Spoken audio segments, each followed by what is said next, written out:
तो चलिए हम लोग आज देखते हैं कि बहुत अच्छी सी बहुत प्यारी सी टॉपिक हम आपको समझाते हैं। ये है कि आप पीपीटी पे पीछे देख रहे होंगे कि स्लेव डायनेस्टी हम लोग आज पढ़ने वाले हैं। बट ये क्यों पढ़ना इंपॉर्टेंट है, ये टॉपिक कहाँ पे एग्जिस्ट करता है? देखिए ये मॉडर्न हिस्ट्री का, मेडिवल हिस्ट्री का पार्ट है। ठीक, मेडिवल हिस्ट्री में हमें दिल्ली सुल्तनत और मुगल को हम अच्छे से पढ़ लेंगे तो हमारी 80% जो मेडिवल हिस्ट्री होती है वो कवर हो जाती है, जो एग्जाम के एतबार से पूछे जाते हैं। अब हम लोग इसमें जानेंगे कि इंडिया में मेडिवल हिस्ट्री स्टार्ट कैसे हुई है, फिर ये आगे आगे धीरे धीरे इसमें कौन कौन रूल करता है, ये सब सारी चीज़ें जानेंगे। और एक क्वेश्चन देखिए कि हमेशा आपके एग्जाम में पूछा जाता है कि who was the first Muslim ruler in India. ठीक, कि इंडिया का पहला मुस्लिम रूलर कौन था, मतलब कि मुस्लिम जो रूल था इंडिया में किसने लेकर आया था, कौन था उसका राजा। तो ये सब सारी सवाल का जवाब हम यहाँ पे देखेंगे। तो चलिए इसी के साथ हम शुरुआत करते हैं अपने इस चैप्टर का। तो देखिए ये चैप्टर कैसे शुरू होता है कि जैसे आप देख रहे हो कि दिल्ली स्लेव डायनेस्टी, स्लेव मतलब होता है गुलाम, तो ये गुलामों की डायनेस्टी है, इतना तो आपको पता चल रहा है। तो ये किसके गुलाम थे? ठीक, और ये आए कैसे इंडिया में आए? तो उससे पहले इंडिया में कोई और राजा होगा, वो कौन सा राजा था, किसको इन्होंने हराकर इंडिया में एंट्री लिया, ये सब सारी चीजें हम यहाँ पे क्लियर करेंगे। फिर हम लोग धीरे धीरे धीरे धीरे आहिस्ते आहिस्ते पूरी चीज को हम लोग यहाँ पे कवर करेंगे। तो चलिए हम लोग देखते हैं कि क्या है कि जो ये स्लेव डायनेस्टी के पहले एम्पायर थे कुतुबुद्दीन ऐबक, वो थे स्लेव किसके? मोहम्मद गौरी के। अब बात आ गई कि मोहम्मद गौरी कौन था। जाहिर सी बात है कि जितने जितने नाम आप जानिएगा उसके फैक्टर, उसके बैकग्राउंड जानना हमारे लिए अहम बात है। तो हम उसको देखते हैं कि मोहम्मद गौरी जो था वो अफगानिस्तान से आया था। तो अफगानिस्तान में वो करता क्या था? जैसे जैसे हम आगे बढ़ेंगे वैसे वैसे सवाल हमारे दिमागों में आने शुरू हो जाते हैं, और ये सब सभी सवालों का जवाब कौन देगा? मैं दूंगा। तो आप लोग इसी जवाब को जानने के लिए भी देख रहे हो मुझे, तो मैं आपको बताता हूँ कि मोहम्मद गौरी जो था वो गुरिद डायनेस्टी का एक कमांडर हुआ करता था, उसका राजा हुआ करता था। गुरिद डायनेस्टी जो है वो गजनी एम्पायर जो थी ना, अफगानिस्तान में गजनी एम्पायर थी, उसके अंदर ये एक छोटी सी, जैसे छोटे छोटे कस्बे मिलाकर एक एम्पायर बनते हैं, उसी एम्पायर की एक छोटी सी डायनेस्टी थी, पार्ट थी कौन? गुरिद। गुरिद जो गौरी वाली थी वो गुरिद उसकी थी। अब क्या होता है कि गजनी खत्म हो जाने के बाद एम्पायर वो जब अलग अलग बिखर जाती है तो गुरिद जो होते हैं अफगानिस्तान साइड में इनका अच्छा खासा दबदबा हो जाता है। अलाउद्दीन गुरिद जो होते हैं इसके फाउंडर होते हैं गुरिद डायनेस्टी के, जो चचा होते हैं मोहम्मद गौरी के। अब क्या होता है कि गुरिद जो थे अलाउद्दीन गुरिद, उनका वफात हो जाता है, वो इंतकाल कर जाते हैं।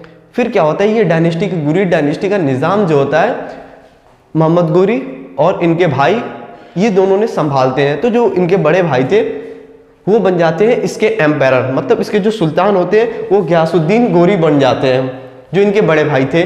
तो फिर ये क्या बनते हैं? ये बन जाते हैं कमानदार, मतलब कि सिपासलार। आर्मी की पूरी कमान इनके हाथ में हो जाती है, और इनके भाई इनको बहुत मानते हैं क्योंकि ये बहुत शक्तिशाली थी, जहन ज़्यादा रखते थे। बट ये भी अपने भाई से ऐतराज़ नहीं रखते थे, इनके भाई भी इनकी सुनते थे। तो इस तरीके से इनकी डायनेस्टी जो थी बहुत ज़्यादा ग्रोथ कर रही थी। ये तो अफगानिस्तान में ग्रोथ तो कर ही रहे थे, धीरे धीरे ये आगे भी बढ़ने लगे। पाकिस्तान के बहुत सारे इलाकों को इन्होंने अपने अंदर डाल लिया। फिर उसके बाद हमारे हिंदुस्तान पे, मतलब कि पाकिस्तान और हिंदुस्तान उस समय एक ही में थे, तो सिंध वाले पार्ट को, मतलब लाहौर पंजाब वाले पार्ट पे भी इन्होंने कब्जा कर लिया। फिर एक क्या होती है कि इनका पाला पड़ता है पृथ्वीराज चौहान से।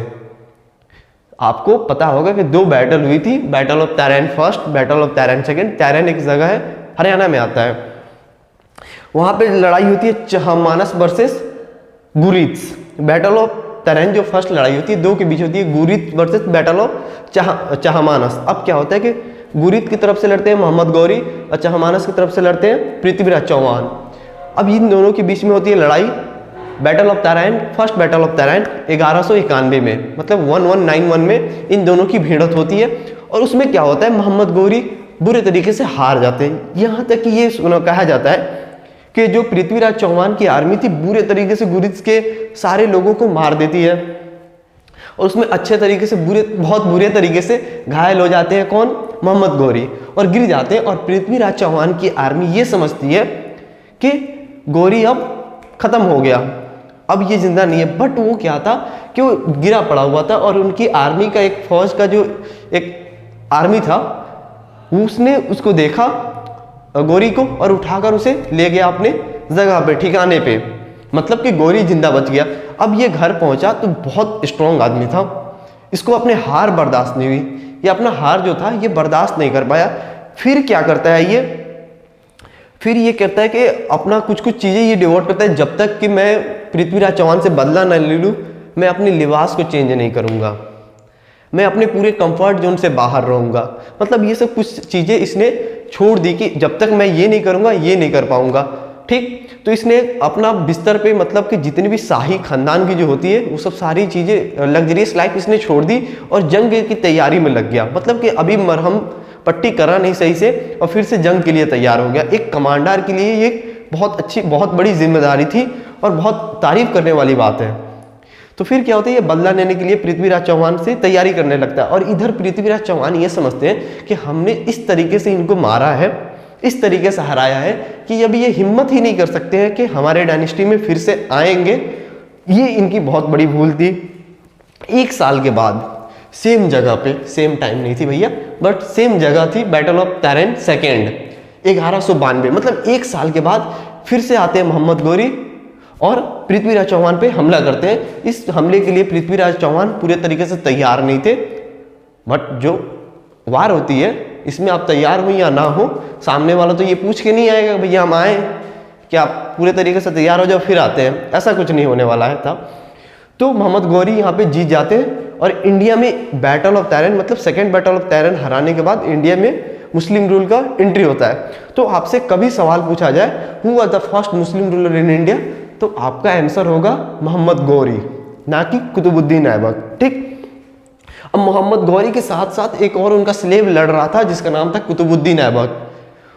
मोहम्मद गौरी फिर दूसरी जगह को इन्वाइट करने के लिए निकल जाते हैं और हिंदुस्तान की कमान किसके हाथ में दे देते हैं, कुतुबुद्दीन ऐबक को, ये लो तुम्हारे हाथ में, अब तुम संभालो हिंदुस्तान को। तो कुतुबुद्दीन ऐबक ने बहुत बाकायदा अच्छे तरीके से रूल किया, बहुत अच्छे से रूल किया, बहुत अच्छे इंसान भी थे। फिर क्या होता है कि धीरे धीरे समय निकलता है और कुतुबुद्दीन ऐबक जो गुरिद एम्पायर को चला रहे थे, अब उन्होंने अपनी एम्पायर बना दी, अपनी डायनेस्टी बना दी जिसका नाम दिया स्लेव डायनेस्टी। अब एक चीज तो आपको क्लियर हो गई होगी कि ये स्लेव नाम क्यों पड़ा था, क्योंकि ये थे किसके, मोहम्मद गौरी के स्लेव थे। कौन, कुतुबुद्दीन ऐबक, जो इसके फाउंडर थे स्लेव डायनेस्टी के, ये थे इसके फर्स्ट एम्पायर। क्योंकि ये स्लेव थे मोहम्मद गौरी के, इसलिए इस डायनेस्टी का नाम रखा स्लेव डायनेस्टी, जो कि 1206 से लेकर 1290 तक रूल की इंडिया में। उसके बाद फिर दूसरी डायनेस्टी आ जाती है। ये सब सारी चीज़ें हम एक एक डायनेस्टी को स्टेप बाय स्टेप पढ़ेंगे जब तक हम इंडिया को आज़ाद ना करा दिए, ये मिडिवल पार्ट हम लेकर चलेंगे। ठीक, अब क्या होता है कि अब हम चलते हैं कि नेक्स्ट स्लाइड पे, जिसमें हम देखेंगे कि कुतुबुद्दीन ऐबक और स्लेव डायनेस्टी के कितने एम्पायर थे जिन्होंने रूल किया इंडिया में। यहाँ पे देखिएगा एम्पायर ऑफ स्लेव डायनेस्टी। अभी तक आपने जितना पढ़ा होगा उसमें इतने एम्पायर का नाम नहीं देखा होगा। भाई मैंने सारी नामें आपको लिखवा दी हैं, खुदा ना खास्ता कभी किसी भी एग्जाम में आप बैठते हो, ये चीज तो आप सुन रहे हो। एक सेकेंड, ये नाम आपने देखा है, ठीक, और आप इल्तुतमिश का नाम देखा है, फिर आप रजिया सुल्तान का नाम देखते हो, फिर आप आते हो बलबन का नाम देखते हो। इसके बाद ये सब सारी जो एम्पायर किंग थे उसके, ये नाम कॉमन नहीं है क्योंकि ये लोग की ज़्यादा मतलब हिस्ट्री में इनका कुछ अच्छा खासा था ही नहीं, और हिस्ट्री में मुनि को पढ़ते हैं जिन्होंने कुछ किया होता है, सारी चीज़ें हम नहीं देखते हैं। ठीक, अब देखिए कि कुतुबुद्दीन ऐबक जो है फर्स्ट इसके फाउंडर मेंबर है। उसके बाद आते हैं आरम शाह, जो कि 1 साल का इनका टेन्योर होता है, 1 साल से भी कम होगा। 1210 में कुतुबुद्दीन ऐबक इंतकाल करते हैं। फिर ये होते हैं, फिर आते हैं इल्तुतमिश, जो कि उनके देखेंगे ये सन इन लॉ थे, इनके बारे में हम लोग अच्छे से पढ़ेंगे, फॉर्मली पढ़ेंगे। फिर आते हैं रुखुद्दीन फिरोज, जो कि इल्तुतमिश के भाई भी थे, हाफ ब्रदर थे। इल्तुतमिश की मैं बोल रहा हूँ, रजिया सुल्ताना के। फिर उसके बाद उनके इंतकाल के बाद रजिया सुल्ताना बनती है। फिर रजिया सुल्ताना को भी कत्ल करा दिया जाता है। फिर उनके भाई बनते हैं मुइज़ुद्दीन बहरम। ये चीज़ें कंटिन्यू रहती है। फिर लास्ट में आता है बलबन। ये बहुत अच्छी इनकी रूलिंग थी, इनके टाइम में बहुत सारी चीज़ें बदलाव हुई, अच्छी चीज़ें आई। बुरी चीजें आई, वो आप जज करोगे, क्योंकि हिस्ट्री में कोई जज करने नहीं आता है कि किसके लिए कौन सा चीज अच्छा होता है, किसी के लिए कोई सेम चीज वो बेकार हो सकती है।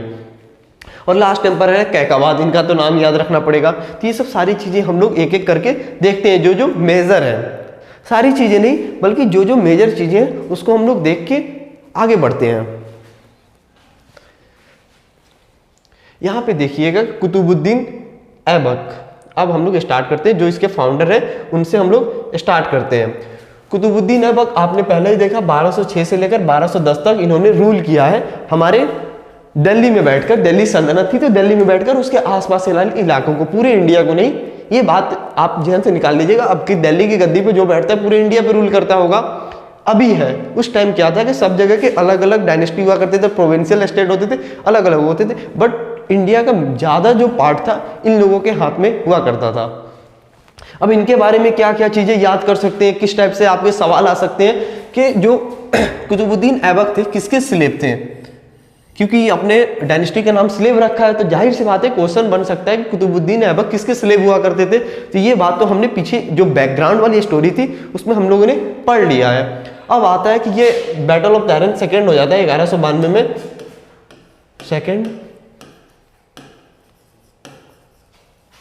बैटल ऑफ तहरीन, जिसमें क्या होता है मोहम्मद गौरी जीत जाता है। उसके बाद वो चला जाता है दूसरी जगह को फतह करने के लिए। देन क्या होता है कि इंडिया की कमान किसके हाथ में दे देता है, वो इसको रूल करने के लिए देता है कुतुबुद्दीन ऐबक साहब को। देख रहे हो बहुत अच्छी सी तस्वीर है इनकी। अब आते ही एस्टेब्लिश स्लेव डायनेस्टी इन 1206। फिर क्या होता है कि स्लेव डायनेस्टी की स्थापना की, एस्टेब्लिशमेंट ऑफ स्लेव डायनेस्टी कब हुई, 1206 में। ये नहीं 1192 में ये एम्परर तो बन जाते, किंग बन जाते हैं कहाँ के, हिंदुस्तान के। बट अभी तक ये स्लेव डायनेस्टी का नाम नहीं दिया है, ये गुरिद एम्पायर में ही वर्क करते हैं, क्योंकि ये गुरिद के अंदर ही थे स्लेव। जो अफगानिस्तान की एक एम्पायर थे, गुरिद डायनेस्टी अफगानिस्तान की हुआ करती थी, वहीं के थे।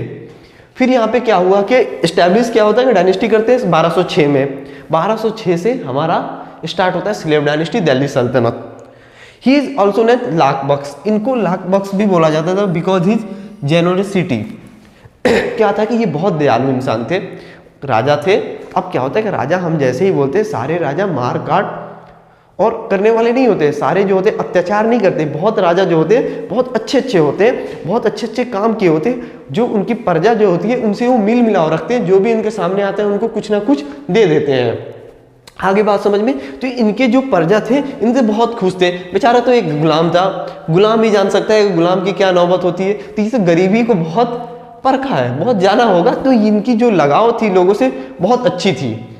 ही बिल्ड क्वैतुल इस्लाम इन दिल्ली। क्वैतुल इस्लाम एक मॉस्क है जिसको बोला जाता है कि मेडिवल पीरियड में सबसे पहली मॉस्क हुई, क्योंकि मुस्लिम रूल आई उसके बाद सबसे पहला जो मॉस्क बना वो क्वैतुल इस्लाम बना। कहाँ पे बना है वो, दिल्ली में बना है। ये चीज आपको याद रखनी, क्योंकि मोनूमेंट्स वगैरह से क्वेश्चंस हमारे एग्जाम में बन सकते हैं और बनते आए हैं। क्योंकि कुछ क्या पूछेगा, जो चीजें पूछनी है सारी मैंने यहाँ पे मेंशन कर दी है, एक्स्ट्रा इसमें कुछ नहीं है। आपको बस ये चीजें आपके दिमाग में पहुंच जानी चाहिए, मेरी बात जो है आपके दिमाग में पहुंच जानी चाहिए, और जो आपकी आंख है वो इस चीजों को देख ले और अपने दिमाग में इसकी तस्वीर बना ले, बाकी काम हो गया क्लियर।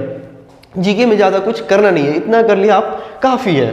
अब आते हैं कि और फिर क्या बनाना है, एंड 2.5 दिन का झोपड़ा।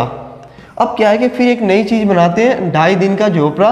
कहाँ पे, अजमेर में। अब बोलोगे कि 2.5 दिन का झोपड़ा है क्या, ये कैसी नाम है 2.5 दिन का झोपड़ा। देखो हिंदी में क्या होता है, 2.5 मतलब होता है 2.5, ठीक, और दिन मतलब होता है डे, मतलब 2.5 डे का झोपड़ा। अब ये नहीं कि 2.5 दिन रहने वाली झोपड़ा, ऐसा नहीं है भाई। ये क्या था कि 2.5 दिन में ये झोपड़ा बन के तैयार हुई थी। जो हट थी, झोपड़ा मतलब होता है हट, मतलब जो भी घर थी वो बन के तैयार हुई थी 2.5 दिन में, जो अजमेर में अभी भी है। अजमेर आपका आता है राजस्थान में।